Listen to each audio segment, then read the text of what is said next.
Syederalun memasuki hari ke-20 pasca banjir bandang melanda Kecamatan Ketambe, Kabupaten Aceh Tenggara. Jalan nasional di wilayah terdampak masih dipenuhi material lumpur dan debu. Material tersebut merupakan sisa endapan dari luapan Sungai Alas saat bencana terjadi. Kondisi ini diduga memicu sejumlah penyakit di kalangan pengungsi dan masyarakat terdampak.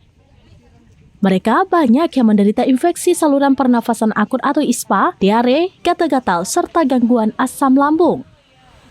Kepala Puskesmas Jambul Laklak, Nelly Afni, melaporkan bahwa jumlah korban banjir yang berobat setiap hari mencapai 60 hingga 70 orang. Mayoritas pasien mengidap ISPA dan penyakit kulit. Untuk melayani korban, telah dibuka 5 posko kesehatan di beberapa desa seperti Bener Bepapah, Leuser, Ketambe, Simpur Jaya, dan Lakla. Di lokasi bencana, Puskesmas juga telah menyiagakan 2 unit mobil ambulans dan 4 dokter jaga. Ketersediaan obat-obatan untuk menangani korban dinyatakan masih mencukupi. Meski demikian, beberapa pasien dengan kondisi sakit bawaan telah dirujuk ke Rumah Sakit Umum Daerah Sahudin Kota Cane untuk penanganan lebih lanjut. Puskesmas Jambul Laklak pasca banjir bandang yang sudah memasuki hari ke-20, berapa banyak korban banjir bandang dan korban terdampak banjir yang berobat di sini?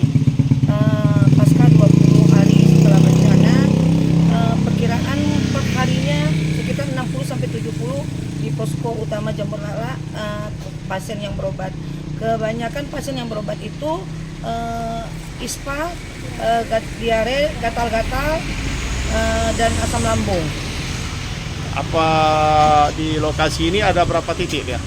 Untuk saat ini, minggu terakhir ini kita membuat posko di Kecamatan Ketambe ini ada 5 posko, ada di Bener Bepapah, posko utama di Jambul Laklak dan Leuser, Ketambe, dan Simpur. Nah, ada nggak yang menjadi kendala menangani pasien yang harus dirujuk atau gimana? Tergantung penyakit yang diderita pasien atau gimana? Ada. Mungkin yang dirujuk mungkin tidak terlalu banyak karena pasiennya belum banyak yang sakitnya parah langsung ke rumah sakit, dan kita menyediakan ambulan tetap standby 2 di Kecamatan Ketambe.